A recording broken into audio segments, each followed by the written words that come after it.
નિખિલભાઈ અને અહીંયા ઉપસ્થિત આપ સર્વે હિન્દુ ભાઈઓ,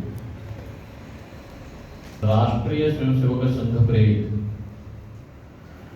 સમાજમાંથી આપણે બધાએ તૈયાર કરીને એક વિષય લીધો કે હિન્દુ સંમેલન કરવું છે અને આ હિન્દુ સંમેલનમાં આપ સૌ અહીંયા ઉપસ્થિત થયા એ બધા આપનું અહીંયા હું અભિવાદન કરું.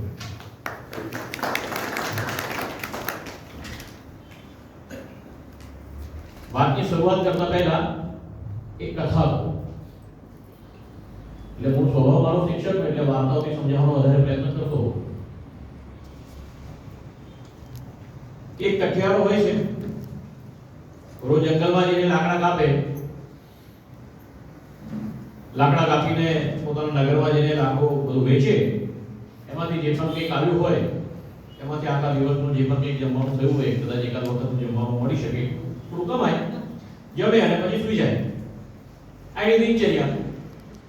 અને કોઈ જગ્યા પર કોઈ પણ પ્રકારનો હું હિન્દુ, હું સનાતની અને હું આમ ને તેમ એટલે કોઈ લેવા દેવા, એક જ વાતની લેવા દેવાનું. સવારે ઉઠવાનું, પોતાની કુવાડી હાથમાં લેવાની, જંગલમાં જવાનું, લાકડા કાપવાના, લાકડા કાપીને નગરમાં લાવવાના, વેચવાના, જે પૈસા મળે એનાથી જમવાનું લેવાનું અને જમીને સૂઈ જવાનું. પરંતુ સુતા સુતા મનુષ્યગત સ્વભાવના કારણે વિચાર આવે કે નગરમાં આટલા બધા લોકો છે, એટલા સુખેથી રહી રહ્યા, કેટલા આરામથી બે ટાઈમ જમવાનું મળે છે અને મને જમવાનું નથી મળતું. ભગવાન એક ચમત્કાર કરો તો સારું. અને એક દિવસ એના જીવનમાં ખરેખર ચમત્કાર થાય. એ લાકડા કાપીને પાછો આવતો હોય છે ને ત્યારે એને એક સંત માણસ મળે, એ સંતની સેવા કરે. તો બિચારા એ વખતના સંતો બધા કેવા, પાણી માંગે, થોડું ઘણું કંઈક જમવાનું માંગે, અથવા ક્યાંક આમ તેમ ચાલીને થાક્યા હોય તો સારા નાગરિકો ક્યાંક એમને જમતી કરી આપે એટલે ખુશ થઈ જાય. અને આમાં જ્યાં કઠિયારાએ પણ એવું કંઈ કામ કર્યું એટલે સંત પણ ખુશ થઈ ગયા. અને સંતે એને કીધું કે ચાલ તારા જીવનમાં સુખ આવે ને એવું કંઈક કામ કરી આપ. એટલે આ પણ ખુશ થઈ ગયું. વાહ વાહ, મને આશીર્વાદ પડ્યા ભગવાન. એટલે સંતે એને એવું કીધું કે આ જે નદીનો પડ દેખાય છે, આ નદીના પટમાં મારા ગુરુજી આપેલો એક પારસ મણી મેં અહીંયા મૂક્યો છે. હું ભૂલી ગયો અને મને એની જરૂર પણ નથી. તો એક કામ કર, તું શોધી લે પારસ મણી.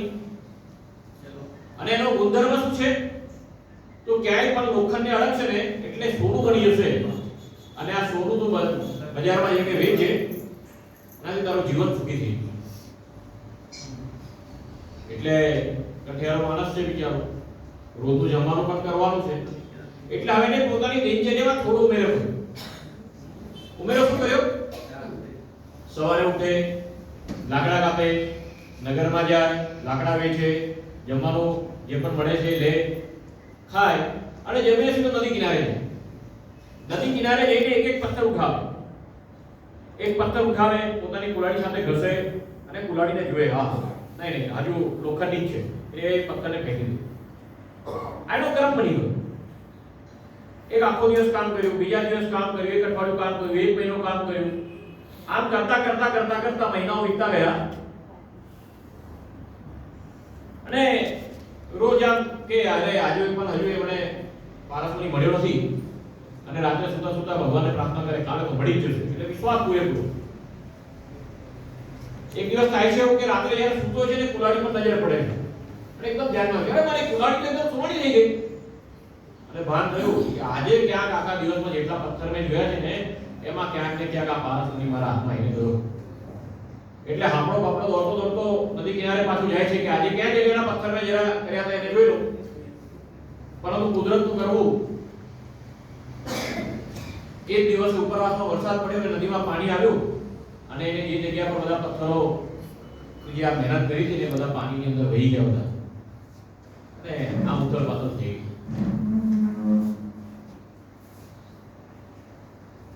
એટલે આ કહેવાનું એટલા માટે કે આપણું જીવન પણ ક્યાંક ને ક્યાંક આવું થયું કે આપણી સંસ્કૃતિએ, ઈશ્વરે આપણને ઘણું બધું આપ્યું. આપણને સમજ પણ છે કે હા આપ્યું, એનો ચમત્કાર પણ આપણને ધ્યાનમાં છે, પરંતુ જીવનશૈલી કેવી થઈ ગઈ? તો આ કઠેરા જેવી થઈ ગઈ. પારસમણી પોતાના જીવનમાં શોધવો છે એટલે પથ્થરોને આપણે શોધીએ પણ છે, પોતાની કુલાડીને અડકાડીએ પણ છે, કુલાડી જોઈએ પણ છે. શરૂઆતમાં કદાચ વિચાર કરતા હતા કે સોનાની થઈ કે ના થઈ, પરંતુ હવે ઘરેડ બની ગઈ એટલે શું કર્યું? તો પથ્થર ઉંચકવાનો, કુલાડી પર ઘસવાનો, કુલાડી જોવાની, પથ્થર ફેંકવાનો, પછી એક સિસ્ટમ બની ગઈ. એમાંથી શું મેળવવે ક્યારે ખબર પડે? તો જીવનના અંતમાં ખબર પડે. ઓહો, આટલું વ્યાસ થઈ ગયું, આટલું સારું થઈ ગયું. અને ત્યાં સુધીમાં આપણા હાથમાંથી પારસમણી કેટલી વાર આવીને જતો રહ્યો હોય આપણને ખબર નથી. એમ આ ભારત દેશ આપણી સનાતનીય સંસ્કૃતિએ આપણને કેટલું કેટલું આપ્યું છે એનો વિસ્મૃતિ ભ્રમ આપણને થઈ ગયો. સંઘના 100 વર્ષ અને સંઘના આ 100 વર્ષ થયા તો સૌથી પહેલી તો એ વાતચીત કરી કે આજે બધાના જીવનમાં બધાને ધ્યાનમાં છે કે સંઘ, રાષ્ટ્રીય સંઘ શું છે, આટલું સાહસ છે, આમ કરવું જોઈએ, તેમ કરવું જોઈએ, પણ કેમ? તો સૌથી પહેલો પ્રશ્ન એવો આવે મનમાં કે એની શરૂઆત કેમ કરી? 1925 માં જ્યારે સંઘની સ્થાપના થઈ નાગપુરની અંદર, ત્યારે કે કેટલી વિચારધારાઓના કેટલા મહાપુરુષો આ દેશની સ્વતંત્રતા માટે કામે લાગ્યા અને માત્ર સ્વતંત્રતા માટે કામે નહોતા લાગ્યા.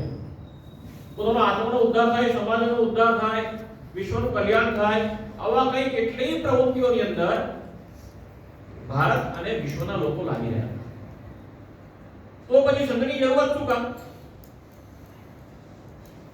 ડોક્ટર કેશવરાવ વડીરામ હેડગેવાર કે જેમણે સંઘની સ્થાપના કરી, એમને કંઈક મને એવું લાગ્યું કે હા, એક દિવસ મારી પણ અહીંયા મૂર્તિ બનશે, મારો કંઈક આમ સરસ મજાનો રોડનું નામ બનશે. એટલે ક્યાંય મને એવું નહોતું લાગ્યું. તો સંઘની સ્થાપના કેમ અને આજે પણ આ સંઘની શું જરૂર છે, આ વિષય જો સમજવો હોય અને એની સાથે જોડવું હોય કે આજનું આજે આપણે હિન્દુ સંમેલન જે છે એની ખરેખર શું જરૂર છે, તો એના માટે થોડો ઇતિહાસમાં ડૂબવું પડે. ભારત એ કેટલું સમૃદ્ધ હતું, એની પાસે કેટલું મોટું જ્ઞાન હતું અને હજુ પણ એ જ્ઞાનની કેટલી જરૂરિયાત છે અને કેટલું સ્તુત્ય છે, અત્યારે પણ કેટલું ઉપયોગી છે. ડોક્ટર વિધિબેને પણ એમની વાતમાં કીધું છે. એક સરસ મજાનો આપણા યોગ વગેરેની તો પ્રત્યક્ષ આપણને અનુભવ પણ કરાવ્યો કે કેટલું સાયન્ટિફિક અને કેટલું ઉપયોગી. તો છતાં પણ આવી સંસ્કૃતિની આવી વાતોને આપણે ભૂલી કેમ ગયા? તો ઈસવીસનની શરૂઆતથી 600 વર્ષ પહેલા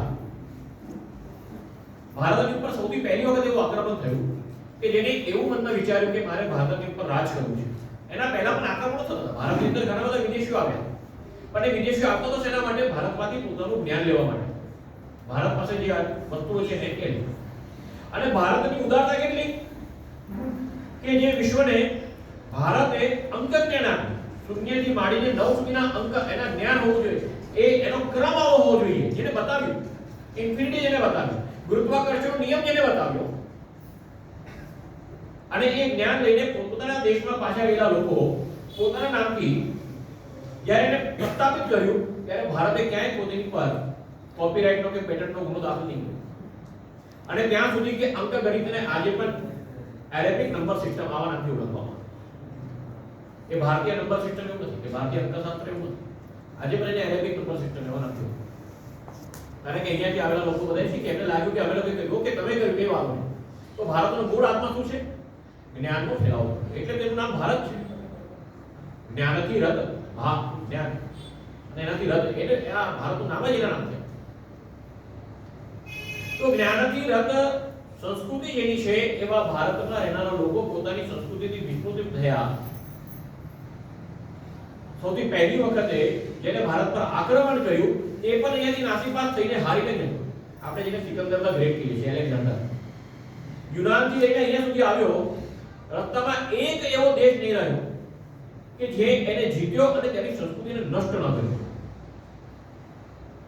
એટલે દેશો જીતવા અને તેની સંસ્કૃતિને નષ્ટ કરવું અને પછી પોતાનું રાજ્ય સ્થાપવું, આવો વિચાર જો સૌથી પહેલા આખા વિશ્વમાં કોઈને આવ્યો હોય તો યુનાનના એ વ્યક્તિને આવ્યો હતો. અને એવી જ જીજીવિષા લઈને ભારતમાં આવ્યો, પરંતુ ભારતની અંદર એ વખતે અખંડ ભારતમાં આપણે જેને લાહોર કહીએ છીએ એનાથી પણ આગળ ન વધી શક્યો. એક સામાન્ય ભરવાડનો પુત્ર આપણે જેને કહી શકીએ તો દાસી પુત્ર, સમાજમાં જેના માટે ઘણી બધી એવી લોકવાયકાઓ છે, પરંતુ એના ગુરુ એક વિશેષ હતા, એ ચાણક્ય, ચંદ્રગુપ્ત અને એમનો શિષ્ય વિષ્ણુગુપ્ત. આ બંને મળીને એવા પ્રકારની રાજરમત રમે છે કે યુનાનથી આવેલા યુદ્ધો હારીને જતો અને ત્યાં સુધી કે એના પછીના 35 વર્ષ સુધી કોઈ ફરીથી ભારત તરફ જોવાનો પ્રયત્ન નથી કર્યો. એનો એક સેનાપતિ સેલ્યુકસ એ ફરીથી જ્યારે ભારતમાં આવે છે ત્યારે ડરતો આવે છે અને આવે છે તો સૌથી પહેલા સંધિ કરી, બોર્ડર પર જેટલા રાજાઓ છે એની સંધિ કરી કે મારે આગળના ભારતમાં જવું છે, જરા તમે મારા મિત્ર બનશો. અને અતિથિ દેવો ભવમાં માનનાર આપણે અતિ સર્વત ગરજે યુક્તિ જે આપી જે છે, યોગ સંદેશ જે છે, વેદનો સંદેશ એ ભૂલી ગયા અને મહેમાન વ્યક્તિને અતિરેક કરી નાખ્યો એને ભારતમાં આવ્યો. અને પછી અતિરેકની જે ભૂલોની જે પરંપરા છે એ આપણા જીવનમાં વળી ગઈ આ કઠિયારાની માફક.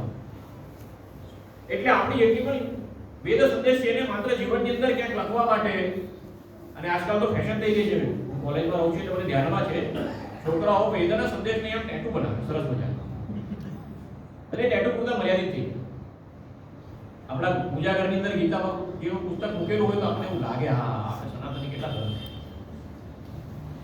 પરંતુ ખરેખર આપણે જીવીએ છીએ.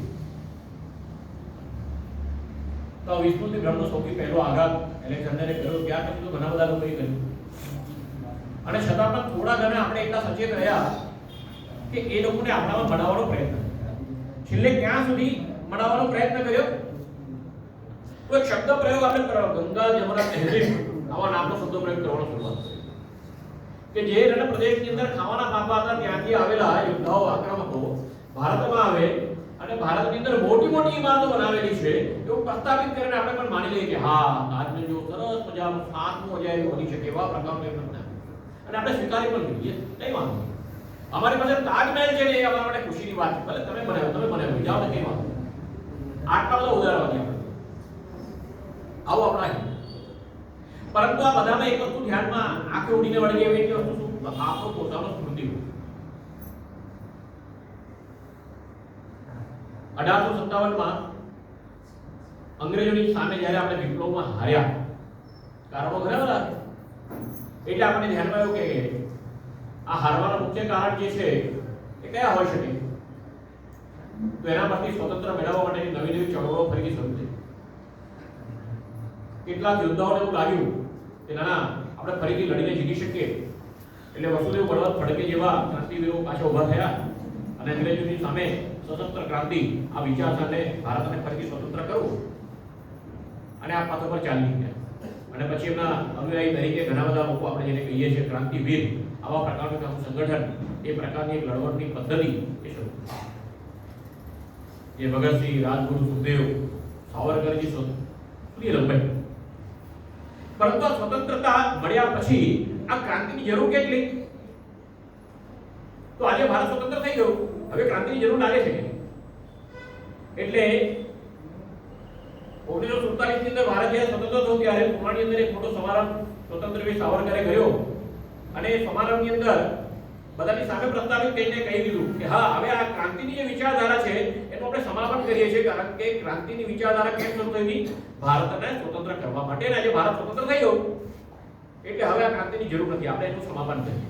હવે આપણે ભારતની જે રાજનીતિ છે એ રાજનીતિને સપોર્ટિંગ રોલ પ્લે કરવાનો છે અને ભારતનું ઉત્થાન કરવા માટે આપણે કાર્ય કરવાનું છે. પુનાના બહુ મોટા સંમેલનની અંદર કદાચ એ વખતે 5,000 કાર્યકર્તાઓ સામે બેઠા હતા અને સામે સાવરકરજીએ વિચારધારાનું ત્યાં સમાપન કર્યું. એક પેરેલલ બીજી વિચારધારા ચાલતી હતી, રાજકીય વિચારધારા. એટલે 1857 ની અંદર જ્યારે હારે ત્યાર પછી કેટલાકને એવું લાગ્યું કે આપણી છે ને સૂઝબૂઝ થોડી ઓછી હતી. આપણા રાજાઓ છે અંદર લડતા હતા, એકબીજાને સપોર્ટ નહોતા કરતા અને જોયું પણ થયું કે હા એવું હતું. એટલે આપણે રાજકીય પુનેહ જે છે એને આપણે વિકસાવવી પડશે. આ રાજકીય પુનેહને વિકસાવવા માટે આપણે એક રાજકીય સંગઠન કરવું પડશે કે જેમાં કોઈ રાજા નહીં, કોઈ રંક નહીં, બધા લોકો સાથે અને એક લોકશાહી નામની એક નવી તંત્ર વ્યવસ્થા ઊભી કરીએ અને એ પ્રમાણે આપણે ભારતને સ્વતંત્ર કરીએ. અને આવો વિચાર મૂકીને MOU કરીને એક અંગ્રેજ એને ભારતીય કોંગ્રેસ આનો એક સરસ મજાની સ્થાપના કરી અને આપણને ધ્યાનમાં છે કે ગાંધીજી સુધી અને આ સુધી પણ એ રાજકીય ચળવળ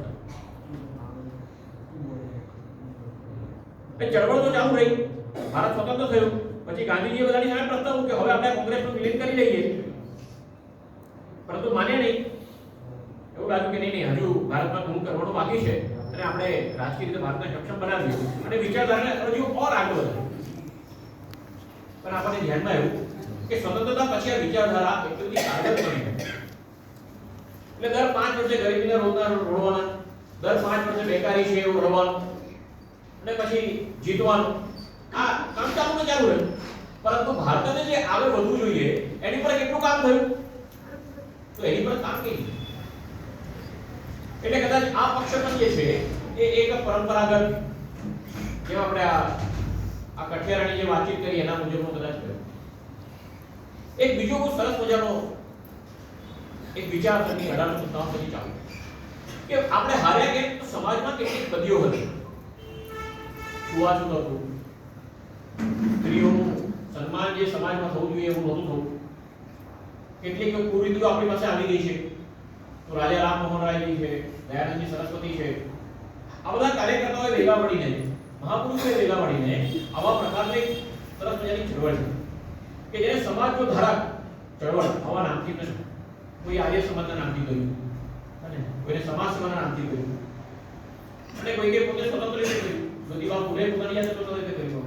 પણ આ ચળવળ તો સમાજને બદલવાની, સમાજનો ઉદ્ધાર કરવા માટેની ચળવળ, કારણ કે ભારતના હિતમાં છે એટલા માટે કરવાની છે અને એ ચાલુ રહી. પરંતુ આજની તારીખે પણ આપણે જોઈએ છે કે આપણામાં ત્યાં ભેદભાવ જે છે ક્યાંક ને ક્યાંક કંઈક પુનઃ સંધાયા છે. ઘણી વખત પેપરોમાં છપાઈને આવે તો એ ગામની અંદર કેટલાક જાતિના લોકોને ઘોડા પર ચડીને પરણવા ન જવા દીધા. આજે પણ ગામની અંદર બે અલગ અલગ સ્મશાન જોવા મળે. આજે પણ ગામની અંદર જે ભગવાને આપણને બનાવેલા છે ભગવાનોના મંદિર અલગ અલગ જાતિઓ માટે અલગ અલગ હોય. એટલે દુશ્મનો તો હજુ પણ ત્યાં ને ત્યાં છે. બીજી વિચાર કરવી ચાલે. વિવેકાનંદજી એના અગ્રણી રહ્યા. આધ્યાત્મ વાત આપે છે. આપણે આત્મા છે, પરમાત્મા સાથે વિલીન થવાનું છે. આ સ્વ જો આપણો જાગી ગયો ને તો આપણું ભારત એકદમ શ્રેષ્ઠ થઈ ગયું. અને આ વિચારસરણી પર મહર્ષિ અરવિંદ એ પણ ચાલ્યા, વિવેકાનંદજી પણ ચાલ્યા, ઘણા બધા ઋષિ મુનિઓ, સાધુ સંતો આ વિશે પણ અને ઘણું બધું પરાક્રમ પણ નહીં ત્યાં સુધી કર્યું કે જરૂર પડી તો આજ બધા ઋષિઓ હાથમાં શસ્ત્ર પણ લીધા અને જ્યાં લડવાનું ત્યાં લડ્યું પણ ખરું. એટલે માત્ર આત્માનો ઉદ્ધાર એ નહીં, જે દીદીએ વાત કરી કે આત્મા તો છે પણ સાથે શરીરની જરૂર પડવાની છે. આ ભૌતિક જગતમાં આવ્યા છે તો શરીરને સાધન રૂપે ઉપયોગી થવાનું છે. આપણા ઋષિ મુનિઓ જાણતા હતા કે જે જરૂર પડીને શસ્ત્ર લીધું, અંગ્રેજોની સામે લડ્યા પણ ખરા. અને આ વાર્તા પરથી આનંદવર્ષ નામની મોટી નવલકથા પણ લખી. એમાં લખેલું વંદે માતરમ ગીત એ સ્વતંત્રતા માટેનો મંત્ર બની ગયો. આ બધી વિચારધારાઓ પરંપરાગત રીતે ચાલી હતી, પરંતુ છતાંય ભારતની પરિસ્થિતિ શું રહી તો આપણને ધ્યાનમાં છે. ભારત તો બીજાનું ત્યાં ત્યાં જ. એટલે જો ભારત માતા પોતાની આત્મકથા લખવા માટે આવે, નાના છોકરાઓ આત્મકથા લખે છે નિબંધની અંદર, મારી આત્મકથા ભારત માતા લખે, મારી આત્મકથા. તો ભારત માતા આજે પોતાની આત્મકથા કેવી રીતે લખે? સમૃદ્ધ હતી, જે આપણે પેલા એક ચપ્પલની આત્મકથા, ને છત્રીની આત્મકથા, ને પાટેલી નોટની આત્મકથા, ને ફૂલની આત્મકથા.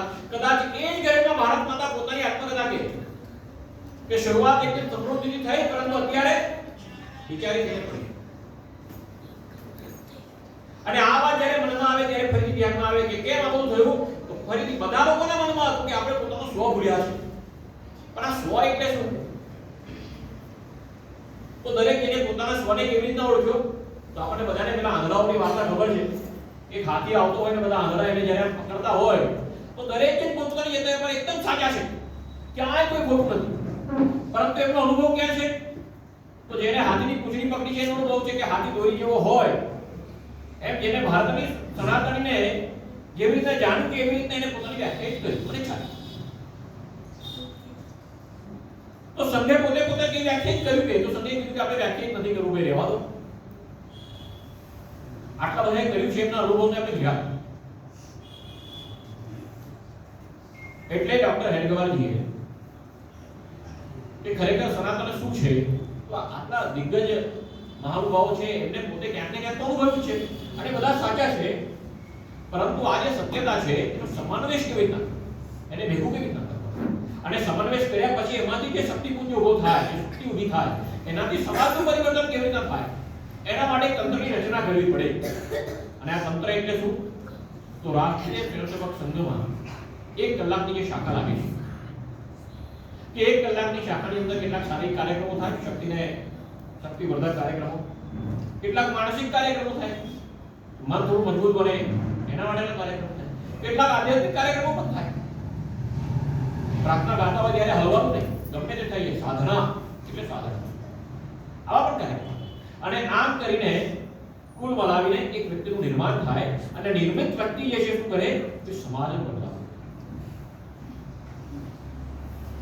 સ્વયં છે વયમ તક જવાની આ યાત્રા જે છે આ સંઘની શાખામાંથી શરૂ થાય એવા પ્રકારનું તંત્ર 1925 માં આ ડોક્ટર જીએ બનાવ્યું.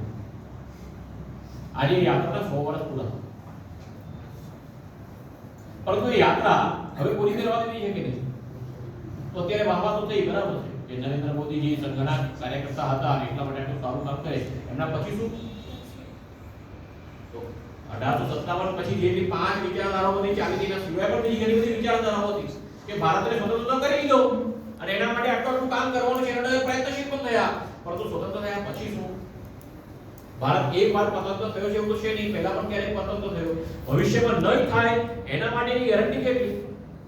તો એના માટે ફરીથી ક્રાંતિકારી ચળવળો ઊભી કરવી પડશે, એનાથી ફરીથી રાજકીય ચળવળો ઊભી કરવી પડશે, એનામાંથી ફરીથી સમાજબોધક કાર્યક્રમ પૂરા કરવા પડશે. તો વિચાર એવો આવ્યો કે આ બધું કરવાની છે અને આપણા જીવનની અંદર રૂટીન કરી દઈએ. હવે એવો પ્રયત્ન કરીએ કે ભારતને ફરીથી સ્વતંત્ર કરવા માટેનું કોઈ આમ હિંમત પહોંચાડે.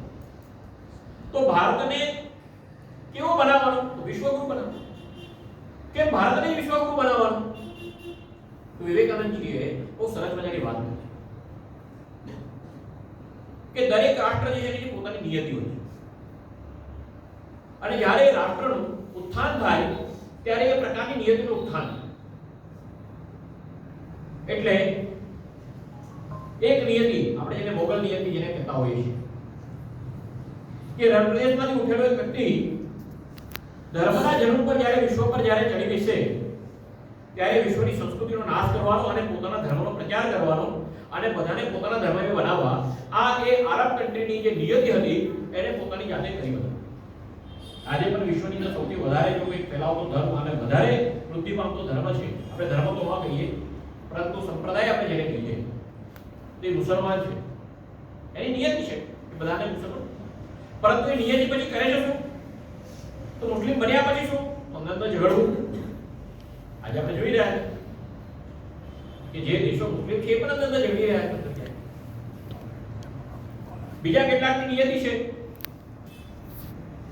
ઇંગ્લેન્ડની પોતાની નિયતિ હતી, યુરોપિયન કન્ટ્રીની પોતાની નિયતિ હતી કે જ્યારે યુરોપિયન કન્ટ્રીઝ જે છે, યુરોપિયન દેશો જે છે એમનું જ્યારે ઉત્થાન થયું ત્યારે આ વિશ્વની અંદર ભૌતિકવાદનું ઉત્થાન,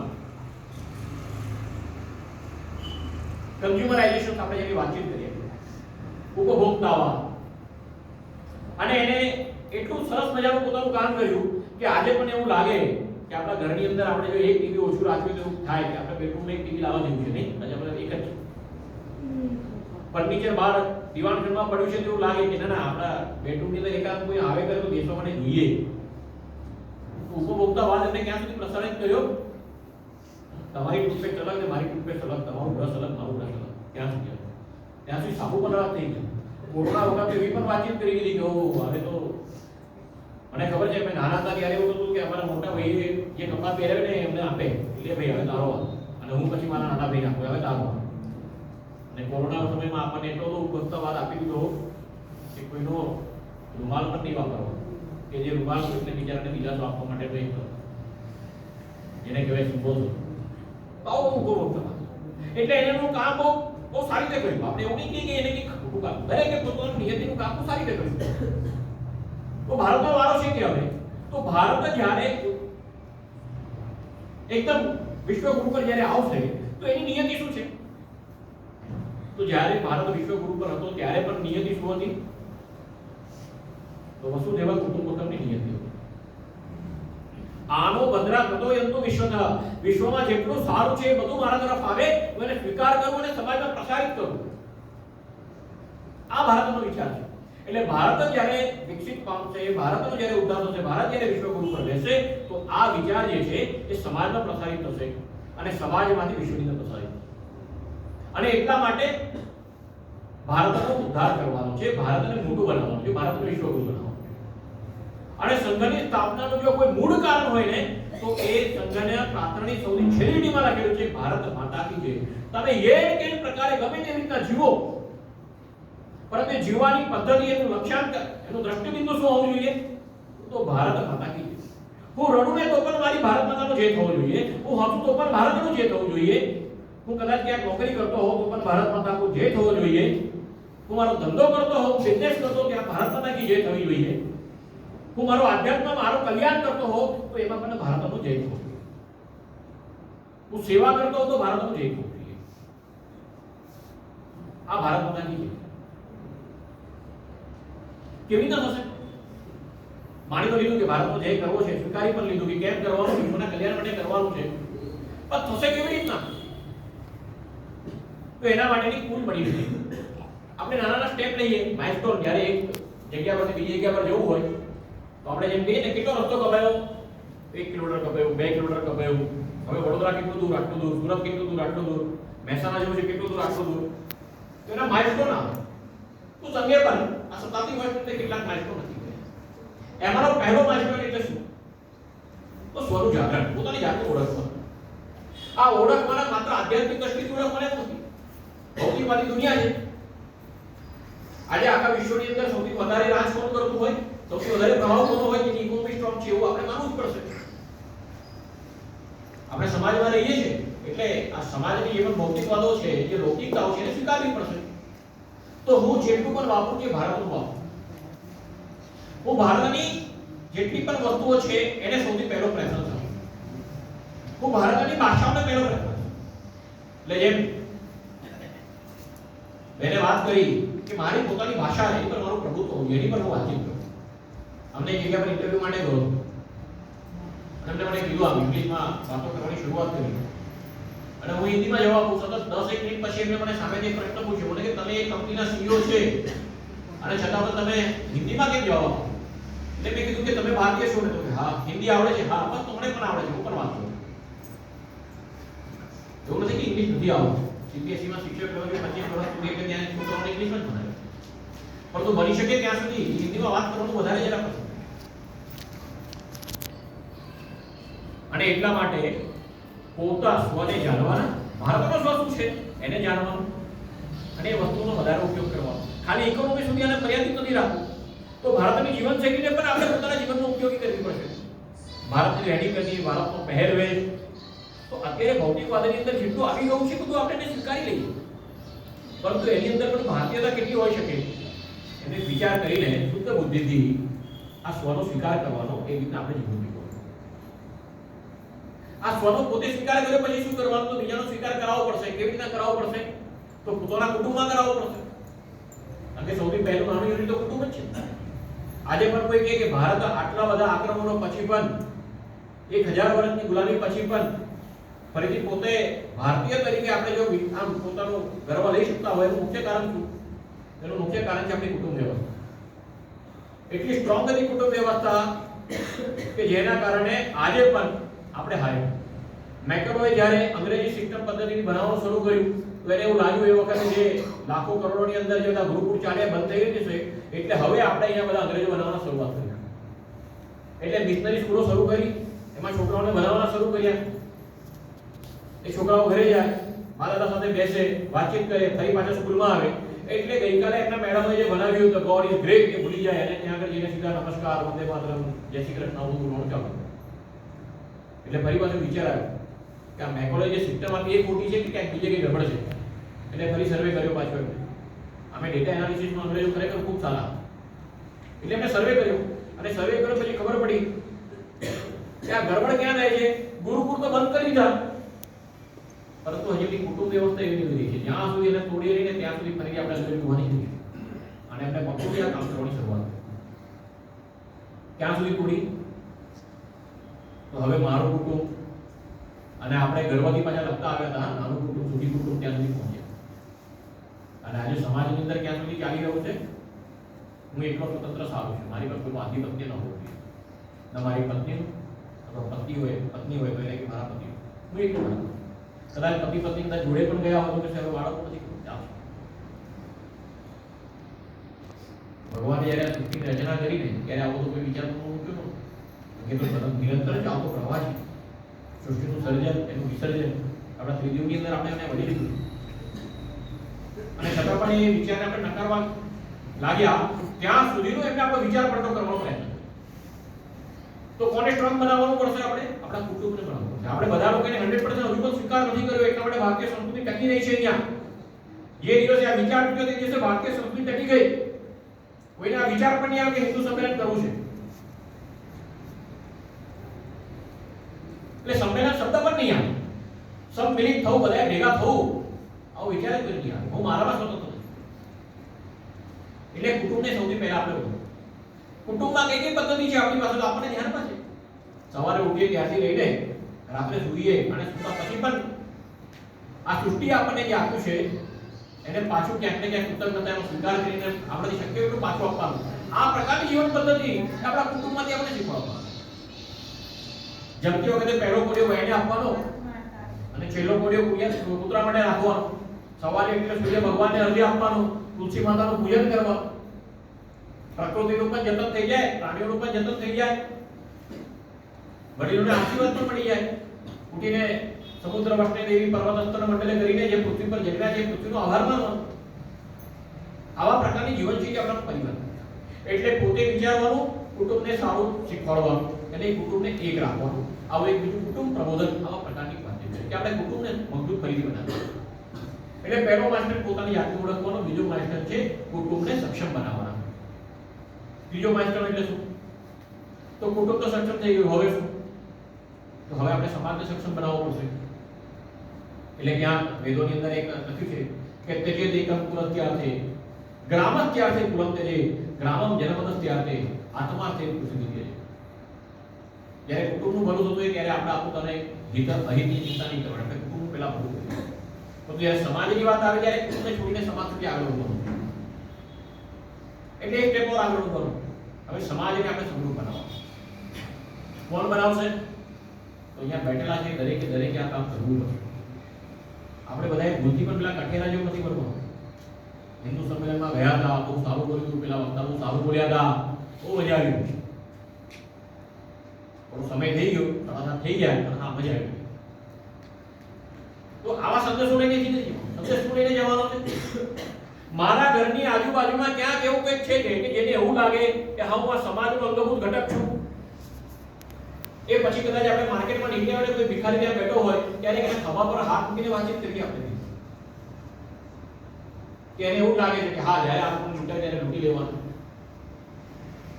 આપણા સમાજની આસપાસ અસામાજિક તત્વો છે, બધા આવે છે ક્યાંથી? જેટલા પણ અસામાજિક તત્વો છે એ બધાને ઇનસિક્યોરિટી ફીલ થઈ રહી છે કે સમાજમાં રહેવાથી ક્યાંક મને તકલીફ પડશે, એટલા માટે પોતાનું વર્ચસ્વ જમાવવાનો પ્રયત્ન કરી રહ્યા છે. જ્યારે એમને વિશ્વાસ આવશે કે સમાજ મારો છે, આ સમાજનો હું અંગભૂત ઘટક છું, ત્યારે બધી ઉભરી. અને એટલા માટે સામાજિક સમરસતા આ વિષય ખૂબ મહત્વનો.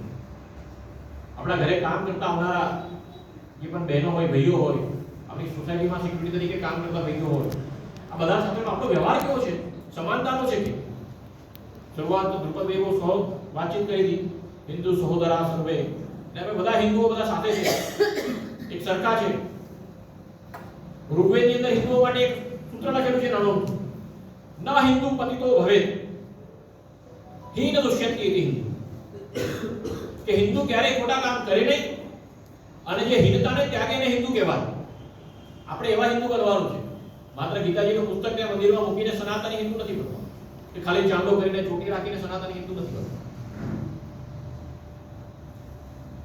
તો સમાજ જે છે એ એકરૂપ છે, એનો પ્રયાસ આત્મીય થવો જોઈએ. હું ક્યાંક મારો બિઝનેસ તો માલિક છું, મારો બિઝનેસ કરી રહ્યો છું, તો મારી જે કર્મચારી છે એની સાથેનો મારો વ્યવહાર કેવો છે?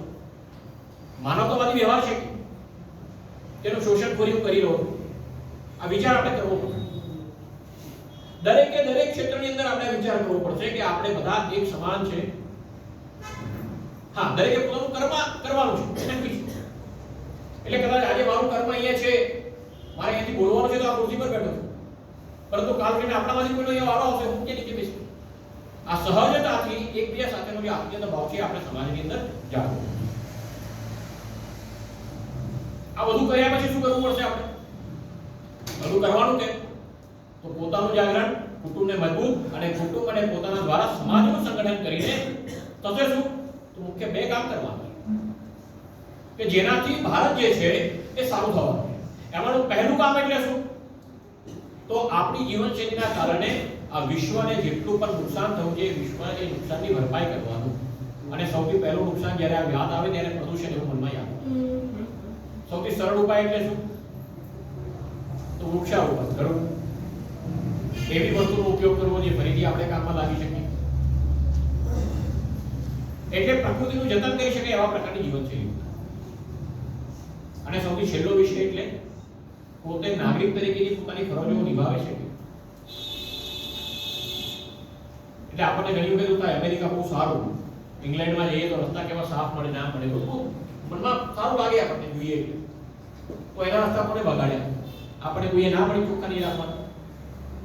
તો આપણી જીવનશૈલી પર જરા નજર રાખીએ તો કે દિવસમાં જ્યારે ચાલતા હોય ત્યારે કેટલી વાર આપણે થૂકીએ, કેટલી વાર આપણે કચરો નાખીએ, કેટલી વાર આપણે આપણા બાળકોને કીધું કે બેટા ત્યાંથી અહીંયા મૂકી દે, વાંધો નહીં તો પેલા પેન લઈ લઈશું.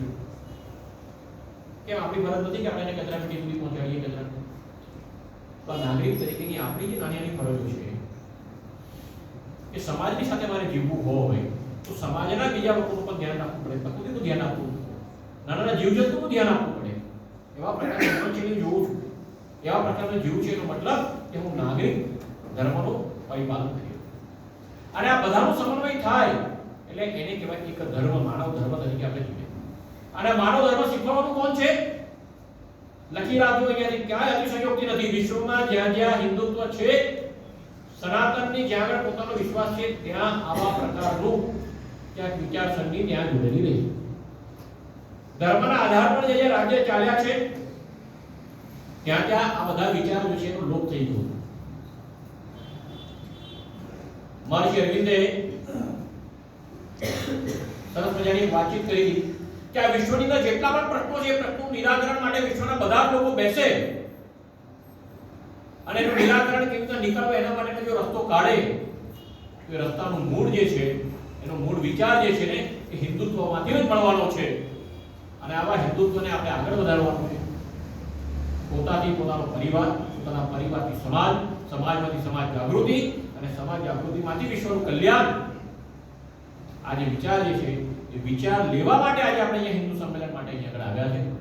મને એવું લાગે છે કે આપણે બધા વિચાર લઈને અહીંયાથી જઈએ અને આથી પોતાની જીવનશૈલીની અંદર જેટલું પણ ખૂટે છે આપણા કરતા જો સમાજની ઘણી બધી વાત પણ હજુ પણ ક્યાંક ખૂટતું વધતું હોય તેની અંદર આપણે ઉમેરીએ અને પોતાના પૂરતું મર્યાદિત ન રાખીને આપણી આજુબાજુ, આપણી પડોશ, આપણું કુટુંબ એને પણ એની અંદર સંકલિત કરીએ અને આવા પ્રકારની જીવનશૈલી આપણે બનાવીએ તો આવા હિન્દુ સંમેલનો જે થવાના છે એ એની સફળતાની કક્ષાએ પહોંચશે એમ મને લાગે છે.